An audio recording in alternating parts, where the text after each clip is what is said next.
This doesn't always work on the first day, so this is already pretty impressive. We're now recording the class.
This is the hardest thing about class, by the way, just waiting for the clock to run. But I start right on the minute so that you'll know if you come right in at 5:30, you didn't miss anything. Anything we're talking about was just a question someone might have asked in class. But one more minute to go and we'll get started. I usually try to arrive to class somewhere in the neighborhood of about 30 minutes early. So if you do have questions before class, I'll just be in here getting set up and you're welcome to ask them.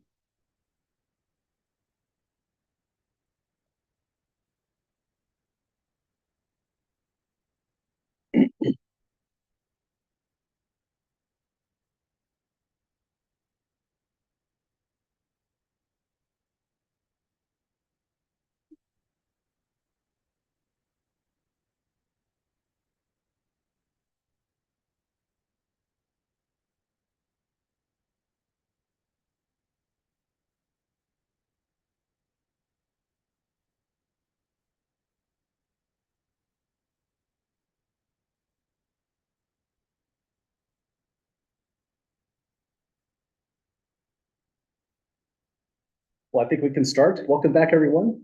Class has officially begun. Today, we're really just getting into introductions, looking over the course materials, the things that we see on the Moodle website, just to kind of orient ourselves. And at the end of class today, well, towards the last part of class, we'll look into the first part of our chapter 1 right here, just for an introductory problem. So we may not go right to the minute, unless we somehow really just don't want to stop, but we'll try not to do too much on the first day, give everyone an opportunity to get themselves oriented. Before I start off, any questions at all folks would like to begin with? Okay, well, if you're like me, there's a lot of new things that happened this semester. I have never dealt with this course resources before. ISU Book Bundle is new. In fact, this class that we're running right now, I've taught this for many years, but we're teaching out of a brand new book, so that's a new thing already as well. So lots of newness. Also, I live a pretty weird life where I don't do any work at all from about May 5th until right around August 12th when I'm on contract time. So if I seem a little nervous, if I'm talking a little too fast, don't hesitate to interject and just say, hey, Mike, what'd you say there? That's never considered rude. Happy to pump the brakes and re-explain myself if necessary. But let's start off with the announcements forum. Here, I'm just going to post things that you might have missed if you joined the class a little bit later. So if you joined just the other day, if you're on a wait list like that, Open this up, and you can see all the announcements that went out. This was the very first announcement. And I'll let you reread that information since presumably just about everyone's gotten that email or have seen it just about. But let's first take a look at the syllabus and then we'll go from there. This won't be a careful reading, just kind of a short read through to point you at information since this has been available for a while and you can access this at any time. If we ever have to make a change to this document, what you'll see posted here, and this will be true for any document, if there is a revision, I'll say it like this, and any of the changes would be in red. Maybe I just misspelled something. You'd see it indicated in red there. So at the moment, I don't think I have a need for revisions, but we'll see if that holds true. First things first, all of our class meetings are in person, but I did want to mention right away, I am doing class recordings. And also, because this is a night class, we're not all necessarily traditional students. If you have a busy week that you know you just can't make it to class one day, just send me an email anytime. This is my email right here, and I am happy to send you the link to the Zoom class, so you're welcome to join that way. I would say that the best way to participate is definitely in person. You can even look at the data. The success rates for one reason or another are higher if you can make it in person. But I mean, making it at all is always the best. And if you can't make it, maybe something happened, maybe you fell ill, something like that. After we do this class recording, it's going to end up right here under recorded lectures. This is just a playlist on YouTube where all of these will end up. So that's the best way to contact me, my email. I'm a pretty pathological email checker. As soon as I see a notification, I look at it right away, and I try to respond right away. Another thing to mention about the email is this is a great way to ask questions as well, whether they're questions on a quiz, questions on the homework, anything at all. Sending it to the email is a great way to get information. And even if you are, because this is a night class, if a question comes up and it's something like 1 a.m. on a Tuesday, still write that email once it's fresh in your mind if you're at a computer. And that's never a bother as well. I check my emails in batch in the morning and start just going through them. So you can send them at any time. I just get to them as soon as possible. Emergencies and other ways to contact me would be right here through my cell. This one is not as great because it's almost always silenced throughout the day. It's silenced right now, and I have a bad habit of unsilence in it, but I do check my actual text messages. Next resource is the Moodle webpage. It's just indicated here as a URL web address if you wanted to type it in.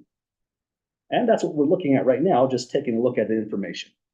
Pretty much everything that happens to this class is going to come through this page.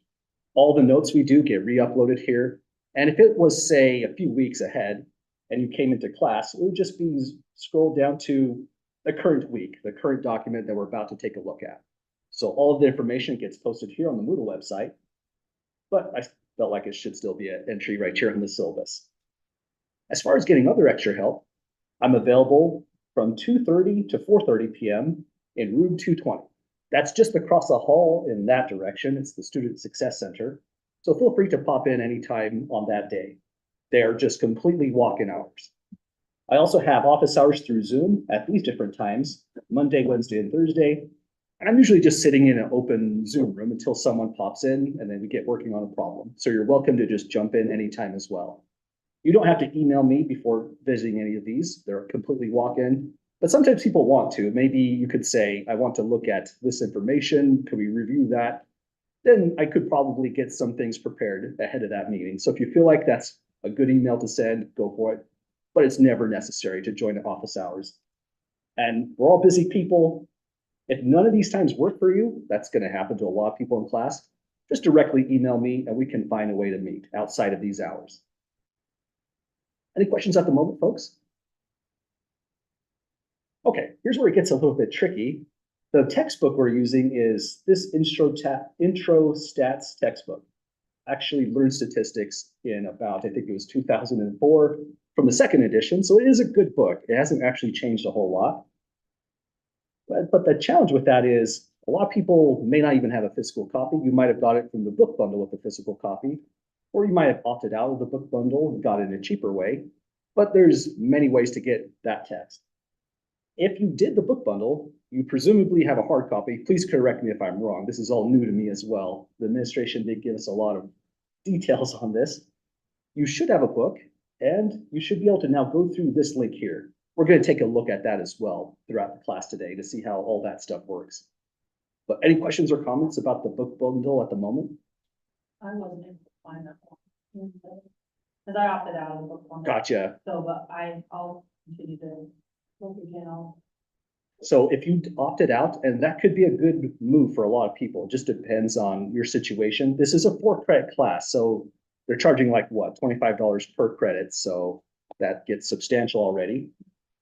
You could also take a look at, mention this later, but if you go to this link directly where it says My Stats Lab, you're essentially jumping through here, but you're sidestepping the book bundle. You can purchase access directly by joining with this course ID. So I'll look at that later with you if we need to, and that's another option. I was able to sign in to that through that link. Excellent. But they didn't have me purchase anything. So if you signed in and were able to get going, one thing that could be happening is they give 2 weeks complimentary access. Okay. So it may be on temporary access you're in. Because it didn't show me anything. It didn't tell me any temporary. Strange, yeah. They're figuring out stuff on their end, so I wouldn't be too surprised if there's a bug. So I don't know if that is. That might be an issue there. Yeah, you need to enroll and then you can request temporary access. Okay. Well, then you'll have access to the text. Like it shows me your course and everything. Interesting. But Mhm. I don't know. Like I was just messing with it at home because I did. That's good. Yeah, I've been looking at myself and I've learned a thing or two, and I've also have a lot of confusion. I can see the assignments. I can see all of the stuff, and sounds like you're in good shape then. Yeah, for now. Yeah, until the access expires. But yeah, I'll figure it out. So thanks. That's good. Yep, to know. you bet. Other questions at the moment? Thanks for that, So if you because buy it through here, you don't have to buy it. You don't have a physical copy of the book, right? that is correct. So it'll be all online. It would be all online, yeah. That would be better. Less weight to carry around for one. Yeah, these books are getting heavy these days. Other questions so far? Okay, and thanks for that, because for me, one of the things that's really hard about this is I know how it works from my side, this book bundle, this My Stats Lab. That is not clear at all when it all looks from your side going in as a student. They don't make that very clear for the instructor. So anything that seems out of place, a little bit weird, you're not sure on, let me know. I'm learning too about this stuff. So that's the textbook, and we have a lot to say about that. We'll come back to it when we take a look at the My Stats Lab page there. One thing I should mention, though, this is probably the more important thing to mention, the syllabus. We do have a calculator policy. We crunch a lot of data in this class. We'll be using a TI-84 plus calculator. I put here, it's a strongly, strongly recommended calculator, and there's several reasons for that. Probably the biggest reason is I'll be using that calculator in this format. That's the wrong calculator. Let me change that one. Don't remember how I do that. File open. I'll be using this calculator in class. So every single thing that I do when I'm working one of the problems, here are the problems here. If a calculator ever comes up, I'll pull this up, show you the exact keystrokes here with a red pen. And this is probably one of the better ways to learn statistics if you have to use a calculator in an exam setting. You definitely want to have your calculator with you. Practice it as you do problems in class, problems on homework, problems on quizzes, because you'll have access to that calculator on a real exam. So I should mention, though, for folks who have a different calculator, if you're really great with it, you don't have to change calculators. This is a strong recommendation because this will be the easiest one to learn. I'll be using it almost every day when we have a calculator going. But if you're great with a Casio, you're not opposed to learning new functions on your calculator, that is a viable option as well. But if you're not using a TI-84, I highly encourage you to send me your calculator model number. Even just take a cell phone picture of it, email it to me, and I'll get back to you and let you know if it has all the statistical functions you need for the entire semester. That way you won't be, say, good on chapter 1, 2, and 4, and then suddenly a problem because you're missing a function in chapter 5 and suddenly needing a new calculator. So that's one of the nastier things about statistics class. We crunch a lot of data. We crunch a lot of that data on an exam setting. And so we require that calculator here or an equivalent one as well. Any questions about the calculator, folks? Okay, let me close this. I don't think we need it so much today. Aside from that, I'll leave this to your reading on the course description, course objectives. These are great things to take a look at. It tells us where we're going. And we'll kind of do this, say in spirit, what we're doing right here in our introductory example, this first one here. Give us a feel for what is our even objective for a statistics class. That didn't sound grammatical. Let's keep going. Here, this is the online homework system. I didn't have too much to say since I didn't want to give too much information, be confusing there, since there's multiple ways to join the homework system, my stats lab. So we'll be discussing this in detail after we run through the syllabus. But any questions, comments so far, folks, at the moment? Okay, let's keep on running through this. So the majority of your homework is really going to be in the My Stats lab that we've been discussing. We haven't peeked at it yet, but we're about to. That's where you're spending most of your time learning the course, studying for it. I'll also be giving quizzes weekly. These are take-home quizzes, and they're not meant to be very high stakes. The problem with the online homework, for me personally, is I don't have a way to give you online homework on an in-person examination. And so there's always a disconnect, whether you're using My Stats Lab, WebAssign, or whatever the system is. I try to get around that with the quizzes. The quizzes are going to be posted in Moodle. You could take out a piece of paper and just solve them as if it was, say, an ordinary homework problem. You could print that out if you prefer, or you can just purely work on them digitally. I see a lot of people might have the tools to do that. So the quiz will be assigned on a Thursday. They'll be due the following Thursday. Our first quiz is then going to be posted on the 22nd, due on the 29th. And all it is just a one problem kind of one page, one problem question. That's supposed to be really fast. And it's your way to see how does a problem in the online homework system look like when it comes in and is an exam problem. So these quizzes are real candidates for great exam questions. And after you solve those by hand, you'll get a good understanding of what level of detail do I have to actually put down on an exam. And I could give you the right feedback of what is expected on exams as well. That way, going from, again, here to here, this is, to me, is always the worst part. When you're doing something online and then doing something on paper, it won't feel new all of a sudden. You'll see the same kind of stuff on the quizzes, which were based on the online homework. Well, any questions, folks, about any of those ideas? Okay, one thing I should mention right away is I forget to tell people this. About a year ago, someone asked me at the end of class why I'm wearing this glove. It's not a crazy tattoo or anything at all, so we should verify that. It's really just to use the digital tablet. So that's the reason for the Michael Jackson glove, if you're just really, really curious about that. I forget I have it on sometimes. I forget to take it off. That's weird. But anyways, let's keep on going here. So between the online homework, the quizzes, we also have examinations. They're 70-minute timed exams, but I'm not really writing these to be a full-on 70-minute exam. I like to write an exam that's usually around about, for a 70-minute time we have, it's about a 50-minute exam with 20 minutes to baked in to check your work, not feel like you're so rushed. So these are not 70 minutes of pure writing type of exams. There's built-in time to think about, check your work, that kind of stuff. Each one of our exams will require that calculator, such as the TID4, the strongly recommended one. They're closed book, but I'm going to allow a page of notes of size 8.5 by 11 inches. So this size right here. I say that size specifically because if you're working on a notebook paper, your paper might actually be a little bit shorter than that. So you're losing real estate. So grab something about this size. Printer paper does a good job. And let's see, it says a single page, but that means it's double-sided as well. So you can have notes on front and back. We'll mention these things again as we get closer and closer to an exam date. And by the way, all those dates, you can find them on Moodle as well. Just click on here and keep on scrolling. That's where our first exam is going to show up. It's going to be Monday, September 16th. Any questions at the moment, folks? Okay. Sorry, go ahead. Okay, gotcha. So one thing that happens when we get closer to this date, say right about here.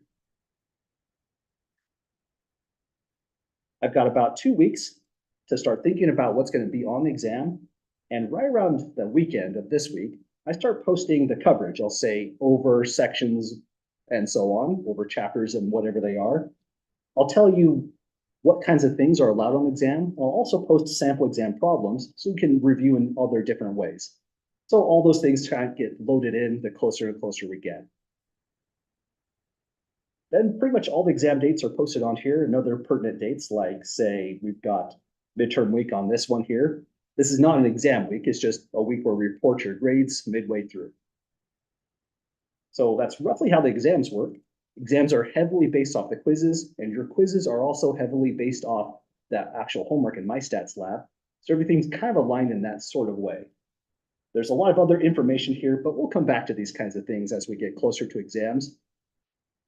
And so far, we have really 4 components for your grade. Homework, I weighted as quite a lot. So 20% is just learning the material, practicing the jargon, doing the computations in my stats lab. This is still homework. It's just take-home quiz. I call it quizzes so it's not as confusing, but it's really in spirit, just homework. This is worth a lot as well, so 15% on there. I'll take your exams 1 through 3, average it, and that's going to be worth 35%. And the math department required a 30% on this one, but it won't be as bad as it seems. It's pretty broken up over here as well.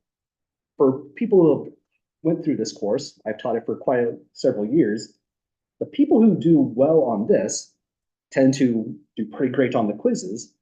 And if you're doing great on homework and quizzes, almost always, there's hardly any exceptions in my data, those people are also doing well on exams. So if you hit it hard, right on these building blocks right here, the exams become less and less of a bother. They're not harder exam questions, they're about at the same difficulty as a quiz question. So that's how our grading will go. Any questions, folks, about that? Okay, I think we're just about through it. We have the day-by-day syllabus. This is always important. Certain things inside here are firm. For example, Labor Day is definitely September 2nd. We're not changing that. Exam dates are also firm on here. So we have all our exams listed here and on the Moodle webpage. But we're learning this out of a new book, and it is an introductory book. So we may not get as far as we think we will in chapter 17. For example, if for some reason we decide, say, chapter 10 needs extra time, if we just didn't feel like we did hit it well enough, and there's a lot of questions, we'll spend that extra time in chapter 10. So there is some leeway in this schedule. That's the only reason I haven't said what is exactly on exam 1, exam 2. There might be some fluctuation so that we can make sure we're covering material at the pace of the course. At the pace of everyone in the class, I mean. So that's our day-by-day schedule. And if you've taken many classes at ISU, you've probably seen these statements down here a lot. If this is your first semester, first class at ISU, I heavily encourage you to read this carefully just to see what services are available for you as an ISU student. And even if you've seen these statements quite a lot, everything here in italics, by the way, is written by the university. It's always good to come back here and just peruse through. There's some surprising statements like, say, Title IX is something you should definitely be familiar with. That's a nice and extremely important federal law. You have avenues of academic complaints, grievances as an ISU student, not just for this class, but all of your classes. So this is a really important information. And services, accessibility, I would say definitely take a look at these as well. These can be a big help for you as a student at ISU. But really everything here is important. I would encourage you, take a look at this. If you've never read them before, read them carefully because they're pretty important resources. Well, that's the syllabus, folks. That took only, 20 minutes? Any questions or comments at the moment? Okay. So let's close that. That document is always going to be right here at the very, very top. I put the required calculator document here just to make it more visual and apparent. Here's the TID 4 plus. We're not going to do that kind of math here, so ignore that stuff. But that's the calculator that we'll be using. That takes us to this. This is where I personally want to go carefully and slowly. I'm learning here of what this should look like from the student point of view. But let's just jump in. If you opted in, let me say that a better way. They automatically opted everyone in. Mm-hmm. If you opted out, then you probably won't use this link. If you went with a book bundle, then you should have a book and access to this. So let's click on this and see what it looks like. It's not exceptionally fast, but here it is. So for me, it says instructor, so it might look a little bit different from you. It might say student launch courseware. At least that's my hope. It should show the right book, My Lab Statistics. So just click on that. And it takes me to a different page. I think it'll take you to a page where you can select your different classes. Again, this is the frustrating thing for me. A platform that is well developed should show a student view, but I guess they're still figuring this out. So once I click on that, and that should be, oh no, no, that didn't work. Let me try again. Well, it takes 2 clicks, I guess. Maybe just for me. Allow cookies, allow, I think I've clicked on that a lot. It takes me to this page. Let me hide these tools here. Got opted out, and it's still letting me click on that. That is awesome. Yeah. I think it's probably temporary access, but we'll have to figure that out as we Yeah, go. I want to make sure. Right. But even if it was temporary, that's actually okay. What would happen is access would expire. But at the end of the day, they're a business. They want you to walk back in with all your progress without losing anything. So you can pick up where you left off. But let's see here. I want to take a look at this page. You might see something like this, a grade book. Statistics starts here. But as a student, I think I would click on assignments first to start orienting myself. And this is pretty much all I'm going to be using my stat lab. They call it my lab, math. It's also called my stat lab. They're still deciding on a name, I guess. But this is where all the action is going to happen. There's nothing else here but homework. So no quizzes, exams, or anything like that. If you click on this, it shows that there is a due date of 8/28. The due date is purely for pacing reasons in this class. So if you do miss a due date, you can always come back and work on those problems at a later date without penalty. But I'd say to be the most successful in this class, getting them due by the due dates means you're on track. Sometimes these due dates will move. If we take extra time on 2.8, I'll just move this back a little bit further. And the way I'm rearranging these due dates is the moment a section or a chapter is complete, I put a 1-week turnaround, so you'll have a time to ask questions and that kind of thing. So that's about what the pacing looks like. Now, if you click on this, it starts to look a little bit familiar. Has anyone used Math Excel before by chance? It's a really old product. I think this is Math Excel. It's called something else. It's got a different skin on it, but I think that's all they did is they took the Math Excel code and they added stuff to it. And pretty much this is the experience. You click on the assignment, it shows you a list of problems. You could click start, you could click on a direct question, it's up to you. I'd probably just click start most of the time. Opens up a brand new window. It's hard to hide these Zoom tools sometimes. And this is pretty much the whole My Stats Lab experience. Will give us various questions, we select all that apply, and check answer. You know, that's actually really kind of tough. If you look at these questions, you'll notice that there is a particular pattern behind these questions. They all seem to be a version of multiple choice or select all that apply. These are not actually easy questions. So the reason because of that, I've made it so that you do have unlimited tries on these kinds of questions. But keep in mind, we should make sure that when you do this kind of problem, make sure you know why you got the question right. Make sure you know why something is wrong. And if anything feels a little bit off, if you're not sure why they marked something as correct, we really need to know at some point. These are going to be turned into exam questions down the line. I heavily encourage everyone to click that button right there. This deserves lots of repeating. It doesn't matter how many times you click on this, I'll always get back to those messages. So don't feel like you're being a bother. Don't feel like you are annoying me in any way. I don't have any feelings about it whatsoever. I see those questions. I do my best to give you a good answer.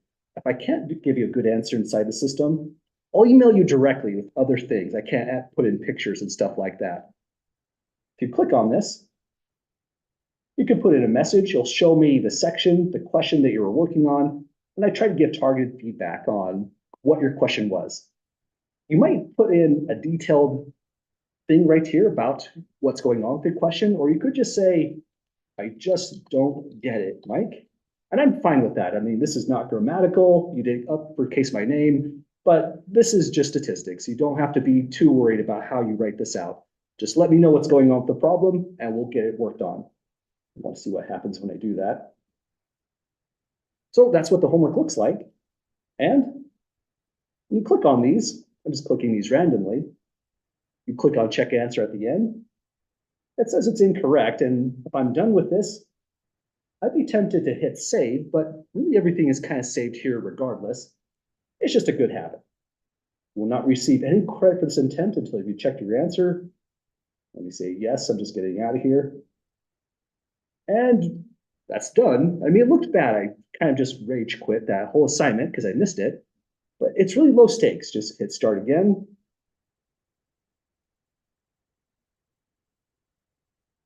I can undo this and just give it another try. So even if you have to leave and just hard close this window out, a lot of information does get saved. Even if you only done part of the assignment, you can come back and finish the rest.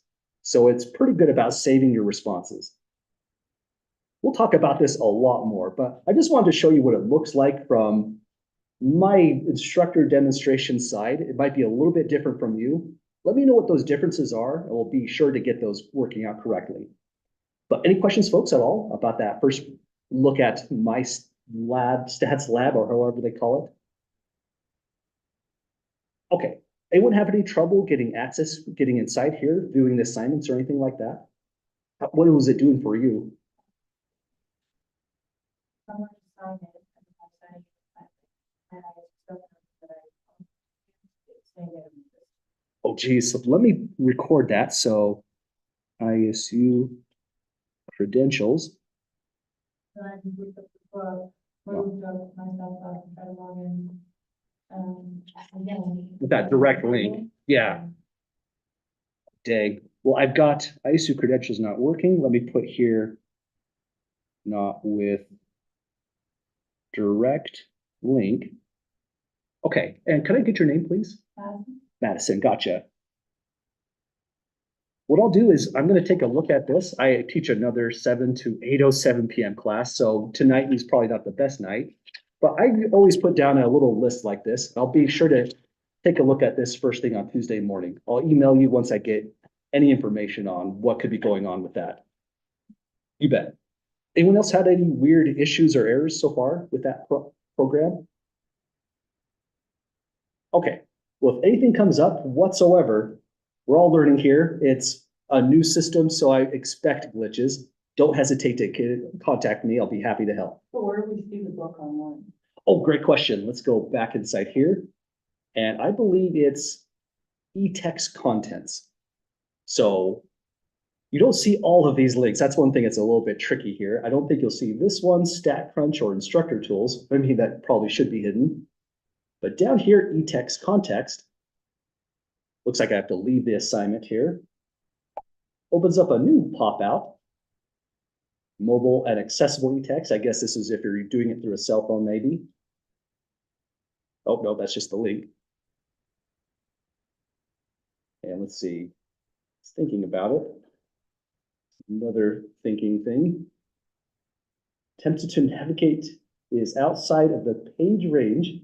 Okay, that's fine, but the book loaded, that's the important thing. And this is the textbook. It is a real digital representation of the actual textbook. Click on the table of contents, and we are, let's scroll a bit, right here in chapter 1. Stat starts here. And it's a pretty great textbook.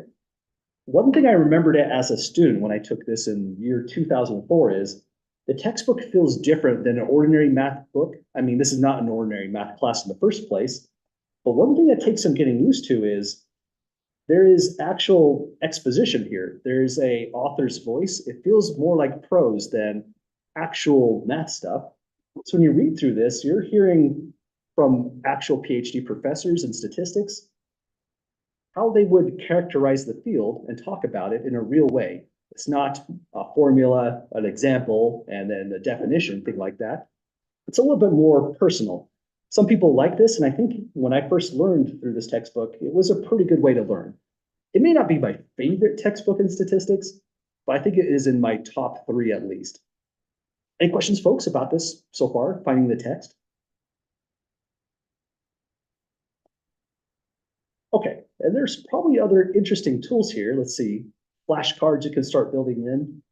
I usually personally don't go too crazy in this direction because you're building a deck, you're putting in work in a certain sense, which is trapped on a platform. So consider that before you get too far.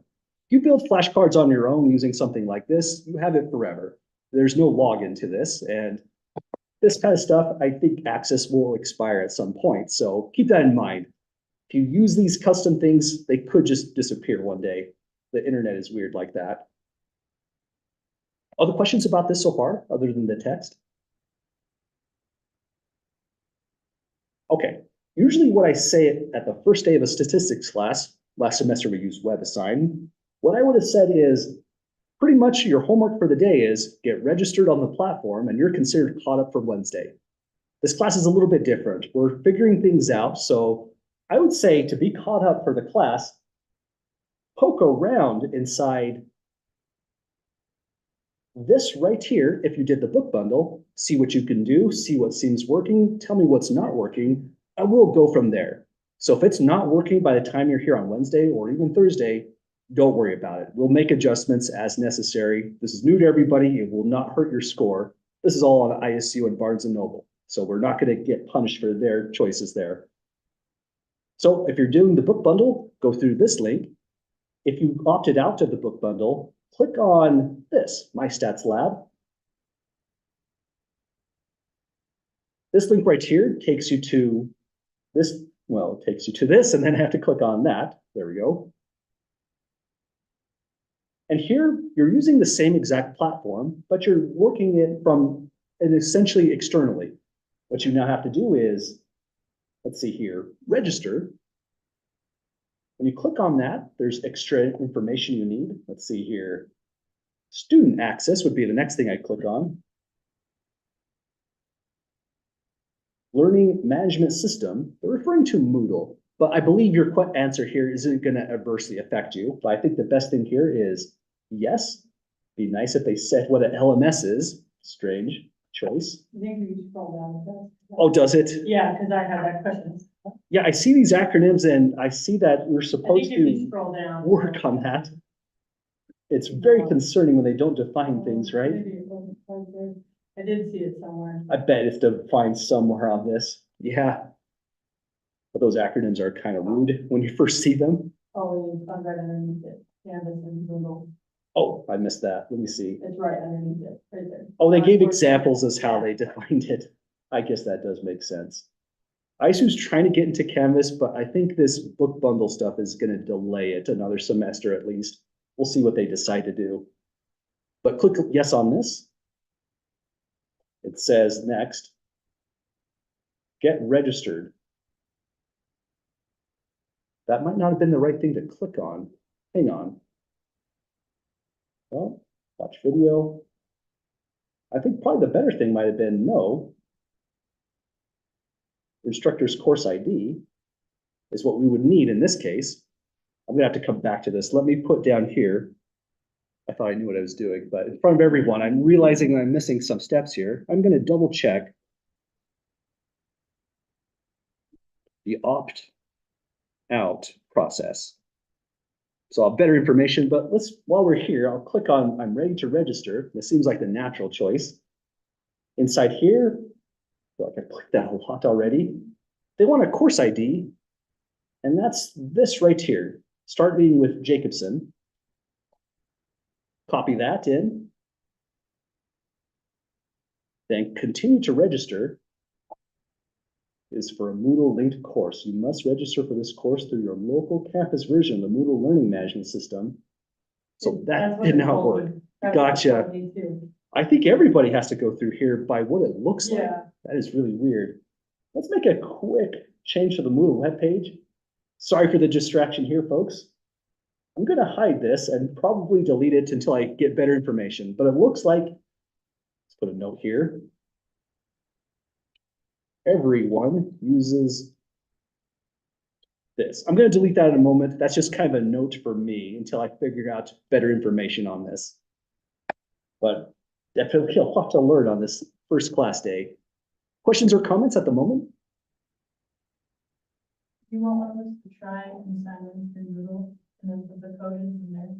Only if you have the extra time to do that while we're going through the course. So yeah, if you can multitask that and you're willing to, that'd be awesome. I was able to get mine without him, but it was I copied the course ID. Mhm. Oh, it wasn't open. That's like a different sort of error than this one. Yeah, that's interesting. That's weird, but mine was the wrong one. It finally did, but it was probably took me like 30 minutes to figure out how to find the register. Oh. Yeah. So weird stuff going on. But you know, at the end of the day, we'll find our way through this. Even if we have to take a little bit of a delay, we'll be just fine while they figure this kind of stuff out. So what are we doing? We're going through the syllabus, introducing ourselves to the course. We ran through some major course things and I ended up hiding one, so I'll figure that out if I have to delete it. The other fun stuff is we've got every class is going to be recorded, so every mistake I make is forever on YouTube. That means participation is always heavily, heavily encouraged. I get things weird, like sometimes I'm putting down numbers and I get them backwards. If you could spot those, always a big help. And all the lectures, if you click here, they end up on this YouTube playlist. It's empty just for the moment, but they'll start propagating. After class ends, I try to get them put onto a playlist, but sometimes if I'm running a little bit behind, this is something that would happen first day on a Tuesday morning or just the next day after class. So there could be a delay on getting these in, but I try to get them in as soon as possible. Aside from those materials, I have a couple optional reading pieces you might take a look at. Why Study Statistics is an excellent write-up by, forgot the university, this university right here. It's a great write-up and it has some pretty interesting links that you could take a look at. So if you want to get some motivation of what are we doing here, it's a pretty long article, but it's a decent one worth reading, I'd say. It is recommended reading. Anything that's mandatory, we'll definitely make sure to indicate that. This link right here is more of a how to study math, but studying math and studying statistics have a tremendous overlap. So that's the purpose of this link right here, how to study statistics, takes you to how to study math. If you felt like you had a really good study process, but some of your classes are getting a little bit harder, sometimes it's good to just reinvent how you study. Take a look at the words here from this professor. This one's Lamar University. And it also breaks down to more specific documents right here you could take a look at. If you say you just feel like taking notes has been really hard, you could take a look at this to get some pointers. And by the way, for taking notes in this class, there are a lot of different things that you could do. It's going to be up to your style of learning. Some people are going to do wonderful with a laptop, maybe using a digital pen or just typing out your notes. Other people might come to class with just a big notebook and they'll jot down a few things, put a date on it, and that's going to work perfect for them. I think a lot of people would do great this way. I'm always going to post my blank lecture notes. So you can open up these either as a Word document. If they print out weird, the PDF is always more stable. I use an equation editor that can cause a couple artifacts on the Word document if you have, say, an older version. But if you open this up, section 2.1 I grabbed. We're not going, that's not the actual section we're in. Let me open up chapter 1. Got kind of missorted there. Okay, one more try. There we go. This is what the notes look like. Some people might download this, have it on your computer, and just fill this out working digitally. Some people like to get in a habit of printing them out, coming to class, and just filling them in as you go. That could be costly and a lot of extra time going to an ISU printer place, but if that works for you, it's highly effective. The one thing you don't want to do in a class like this one is, let me open up a 2.1. One thing that makes a class like this hard is when you get to an example or a definition, jotting all of that down is great, except you might feel like the class is now moving at an extremely fast pace. If you have this printed out, it's less of a problem. If you have this just available and you're taking ordinary notes, just jot down the work that you did, and you can always come back to the actual definitions. So you won't feel so frantically copying this down word by word. It'll always be available. So I think that's probably the way a lot of people end up doing their notes. A lot of people end up downloading these either to your laptop, working on them digitally, or they'll print them out. But whatever way you decide to go, I'd say just be consistent. If it's working, keep working with it. If you feel like you need to change up a little bit, you have a lot of options. So those are the blank lecture notes. And these are the same notes right here. They start out blank. But once we work on these, start jotting down information, these get busy and they get re-uploaded right here.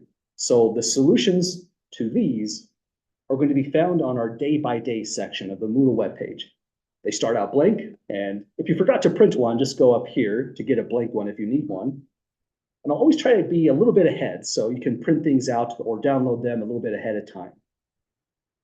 So that's pretty much our whole entire Moodle experience. I have a couple things I need to check out, some credentials not working, and also issues with the checkout process, the opt-out process, I mean.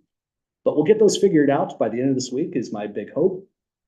And so I think that's our introduction so far.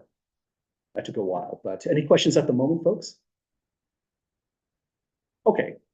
Well, one other thing I want to reiterate is if you came a little bit late today, all the lectures are always recorded and they pop up here. So if you have to leave a little bit early before class ends, or if you showed up a little bit late, you didn't really miss anything. Just click here, you can find that information. Also, you could just ask me, what did we do at the start of class? It's not a secret. I won't tell you, just go to the video. I'll do my best to tell you what we covered. So you can just directly ask me. That's fine as well. I think we're about ready to take a look at just a preview example in chapter 1. Any questions or comments at all, folks, before we take a look? Okay, so assuming this is, say, maybe a few weeks into the class, this is pretty much how class will start. I'll turn it open to the page we're on. Sometimes I'll jot down some notes here, but nothing major. Anything I jot down here is just kind of a preview or a warm-up. All the information comes directly from the notes themselves. And our textbook is oriented in kind of a weird way. Some of the chapters are really, really short. So I just call this chapter 1. Some of the chapters are long, and so I break them up into sections. This is section 2.1, then we'll do 2.2 and so on. So it just depends on where we're at in the book. The notes are always going to start with the key pertinent definitions before we go into an example.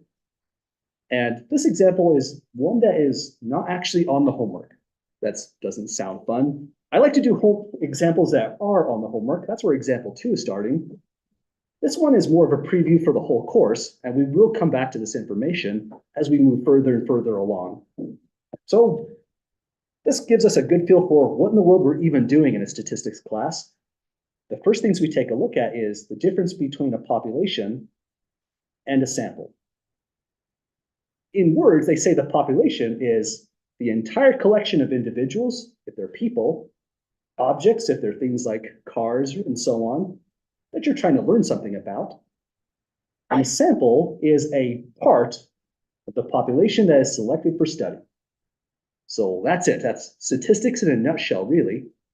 If you're like me, if you read this, I got really no information from that. Really nothing. There's nothing to retain. It's just confusing until you run all of this through an example. So that's how the organization goes. We have definitions that are technical, a hard partition, and now we're jumping right into an example.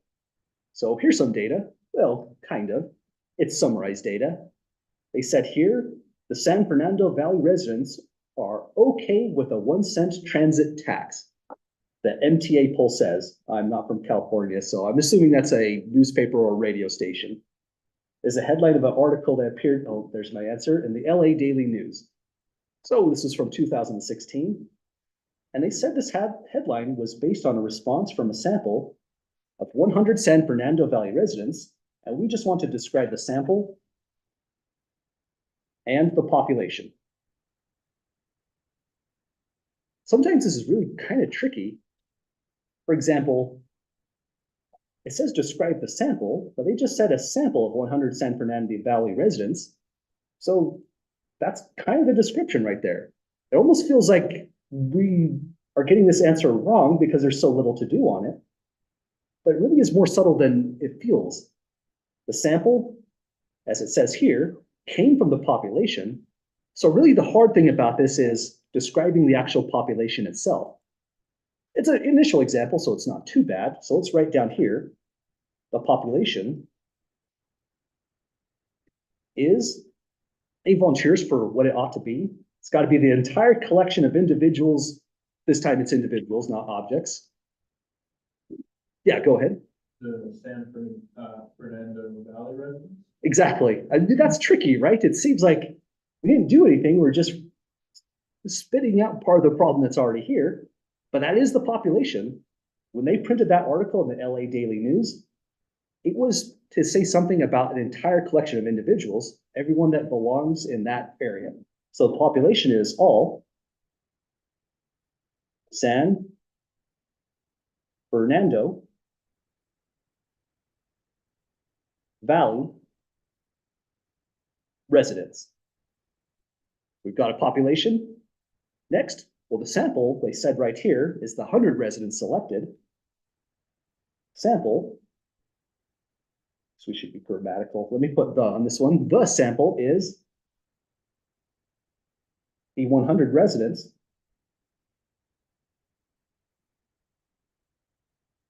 selected. Let me know if my penmanship goes sideways. It takes a while to get back into the habit of using this thing. That S looks kind of suspect. I absolutely can. Let's see where we're at right here. I'm at 130. How does 150 look? Is 140 good or 150 better? Oh, gotcha. Let's do 150. And thank you for mentioning that. That's one of the things I do typically try to remember to say. I forgot today. If anyone has problems with the size of the font or anything on the screen, let me know. I have no trouble zooming in on this thing. All it's going to do is give me more horizontal space to work with, so no trouble. Other questions so far? Okay, so that ends the whole question, but this is a preview example, so this is the preview part. We have to ask ourselves, why do this? That's costly to get in contact with 100 people to ask them a question of whether they're in favor of the transit tax or not. The reason we're doing that is we want to know about everybody here. And inside this collection, the whole population, now that's everybody, we're interested in this in particular. It's going to be called P. P is going to be equal to the true proportion of all residents in favor of the tax. So it's P for proportion or percentage, just depends on what unit you decide to use. So 64% as a proportion would be just 0.64. Now here's our trouble in statistics. It's costly just to interview 100 people and get quality data. It would be completely out of the question to interview every single San Fernando Valley resident. I think that's going to be millions of people. I'm not completely sure of the demographics, but California is a huge place. So in statistics, the thing you want to know is right here. And the biggest problem you hit every single time is that P is unknown. So now we've got a problem. We can't learn anything about this unless we do something clever. And the clever thing is the sample, but not exactly. It's how we get the sample. If, for example, we went to a really nice neighborhood where traffic is not so bad and interviewed the right people, maybe everybody there is in favor. Maybe if we go to the right town and the right suburb where people have to go very far into the valley just to get to work, their opinion can be completely opposite.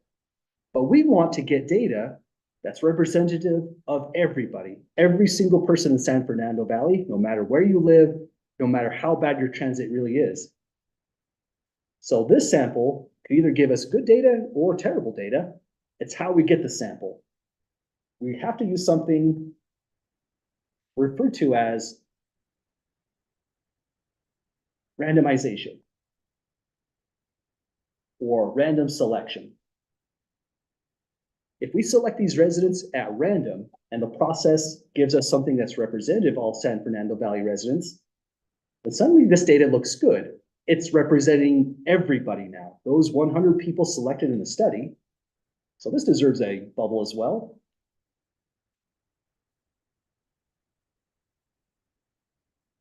So I'm using bubbles and an arrow to say the 100 came from the original population. That's what's indicated here. The sample is part of the population selected. So think of this as a weird Venn diagram where I just popped out the sample so we can write it out a little bit clearer. Inside the sample, we measure something related to P. We're going to call this P hat. That is the thing that's going to give us some interesting things to work on. And this will be the sample proportion of those in favor. So we have a quantity that we actually want to take a look at. We don't know it, and we can never afford to actually calculate this. That's a costly approach. But if we select 100 citizens, or residents rather, just right, so they represent everybody, in other words, we're using randomization correctly to get a simple random sample, then P hat can be calculated. And just to illustrate that, let's make up some data and just say what it might look like if we had the responses that we're about to calculate P hat. So here's a really fast mini example. Now let's take a look at the article. It says, San Fernando Valley residents okay with the tax. What in the world does that mean? Well, it just means there's a majority of those residents in favor. It could look like this. If out of the 100, if say 63 are in favor, then P hat would be equal to the number of people in favor, 63, divided by the size of the sample, 100. We'll look at these formulas really, really carefully. Think of this as just an early preview of what we're getting into. But that's the value of P hat. And as a proportion, it would be 0.63. If you prefer percentages, it'd be 63%. So you can write out your answer in either way. But notice what we have. You have a value that's unknown. We want to learn about that one, but we can't. However, once we go to the sample and collect the data, this is our reward. P hat will be approximately equal to, oh, and I made a mistake here. Let me try again. P, the color coding was meant to help me. P, the thing that's unknown, is going to be approximately equal to P hat. So we make a statement about the entire population using the results from the sample, and we can say the proportion San Fernando Valley residents in favor is about equal to this, 63% or about 0.63. Now, this should make some people uncomfortable, because I did do one thing which will cause untold havoc unless we correct it. That's why the course is 16 weeks long. Anyone spot the problem in this estimate?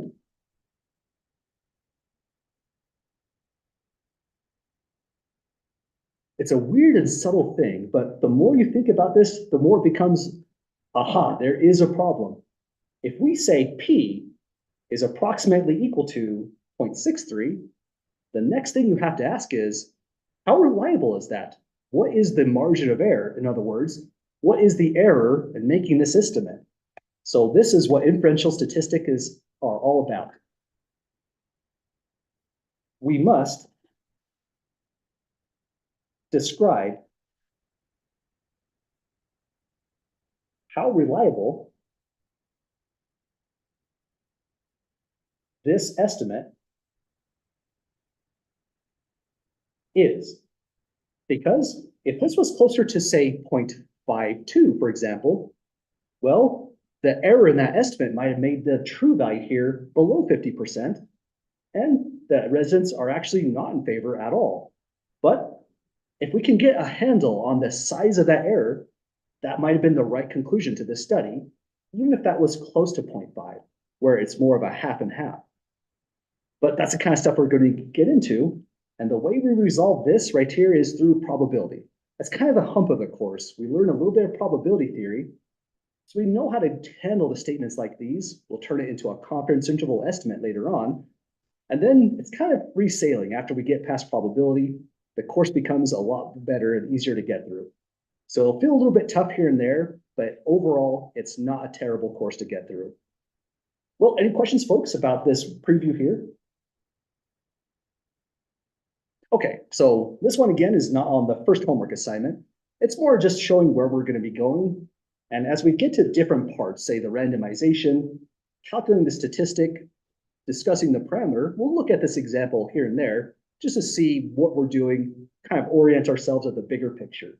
So this is the big picture.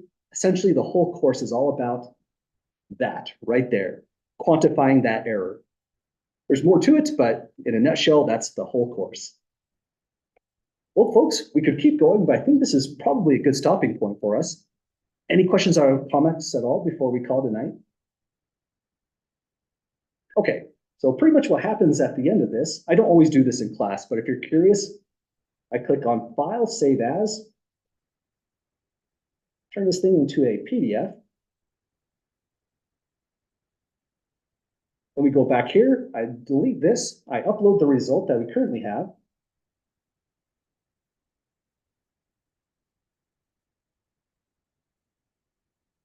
And so when you come back to the Moodle course, you'll essentially always know where we're at, because you can always look at, hang on, you can always look at the last document while I fight with this to see exactly where we left off. So we're right here